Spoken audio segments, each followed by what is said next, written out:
Kama nilivyotambulishwa na mkuu wa usalama barabarani wa mkoa, ni kamanda wa polisi wa mkoa, na nimeona nionane na nyie kwa ajili ya hili zoezi muhimu la ukaguzi wa magari ya shule. Kama alivyosema, hili ni takwa la kisheria. Sheria ya usalama barabarani inatutaka tufanye hivyo. Tumefanya mapema, najua shule bado hazijafunguliwa, lakini tuliamua kufanya zoezi hili mapema kwa sababu lengo letu pamoja na mambo mengine ni kukagua uzima au ubovu wa magari. Kama tutabaini kuna ubovu kwenye magari ambayo tunakagua, bado tunao muda wa kufanya marekebisho, kwa sababu bado shule hazijafunguliwa. Kwa tunatarajia kwamba tukifanya mapema, tukibaini ubovu, tunawapa nafasi ya kwenda kufanya matengenezo, halafu yarudi tena kwa ajili ya ukaguzi, na kipindi shule zinafunguliwa basi tuwe na uhakika magari yetu yatakuwa yako salama. Hilo ndio jambo kubwa hasa ambalo tunalenga kwenye ukaguzi huu, sambamba na ukaguzi wa magari kwa maana ya kubaini ubovu au utimamu wa magari, lakini tunaangalia madereva wanaoendesha haya magari. Je, wana valid driving license? Leseni zao zina waruhusu kuendesha haya magari? Ni mambo ambayo tunapaswa kuangalia, kwa sababu tunalenga hasa usalama wa watoto wetu, usalama wa magari ambayo yanatumika kubeba watoto. Lakini nimeambiwa kuna patrons na matrons. Ni watu wa msingi sana. Tunatarajia magari yetu yawe na wasimamizi wa wanafunzi. Patron, matrons. Watoto wanaposhuka wakati mwingine wanavuka barabara. Unaweza ukamfikisha mtoto karibu na nyumbani kwao au amefika kwenye kituo chake cha mwisho, lakini anavuka barabara. Kwa tunatarajia wawe na usaidizi. Kwanza gari inapashwa isimame kwenye eneo ambalo ni salama.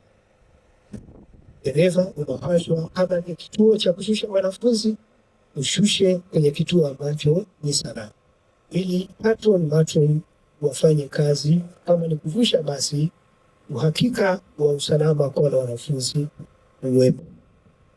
Lakini tunatarajia kwetu madereva, upakiaji wa wanafunzi kwenye magari.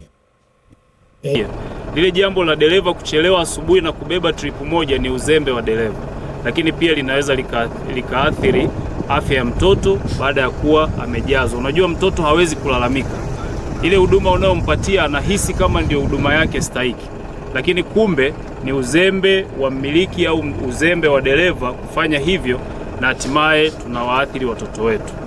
Ombi letu kama madereva, tunaomba ushirikiano kwa jeshi la polisi, lakini pia na sisi tutawapatia ushirikiano kwa kutoa taarifa kwa wakati ya dereva ambaye ataonekana kukiuka maadili ya uendeshaji wa watoto wetu.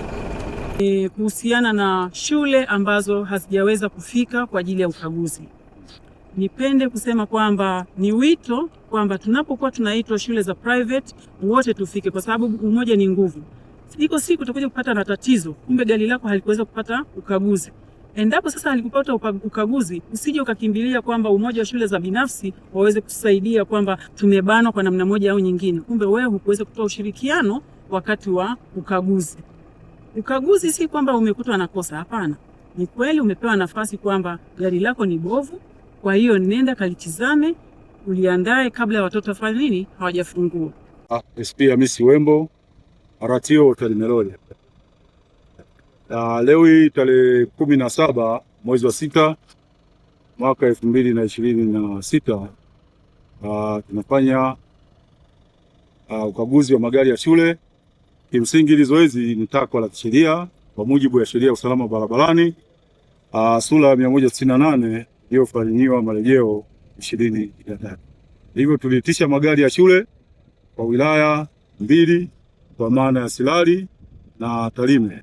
Lengo kuu ni kutaka kwanza kukagua magari kwa kipindi hiki ambacho shule zimefungwa. Huu ukaguzi ambao sasa hivi unaendelea, na tutakapo yabaini magari ambao ni mabovu, basi tutawapa maelekezo kwenda kutengeneza magari yao na baadaye kuyaleta tena kwa ajili ya ukaguzi. Hili zoezi tumelifanya na kuwapa muda kwa sababu ya huu muda ambao tunao kwa kipindi cha shule. Na katika zoezi hili pia tunafanya ukaguzi wa leseni za madereva kuona kama wanakidhi vigezo vya kuendesha magari shule, lakini pia kuangalia kama leseni zao ziko wazi, kwa maana ziko valid.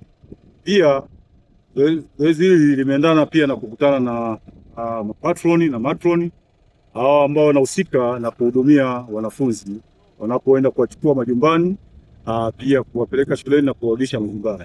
Tumewapa pia elimu ya kuhakikisha usalama wa watoto katika kusafirisha. Kwanza wapo ndani kwenye gari, lakini pia wanapowahudumia kwenda kuwachukua wanapotoka nyumbani lao kuwapeleka au wanapotoka shule na kurudi nyumbani. Pia nimewapa msisitizo wa kuhakikisha kwamba wanafunzi hawazidishi kwenye gari, wanabeba kulingana na idadi ili kuwapa nafasi ya watoto kuwa na uhuru na hata upumuaji mzuri.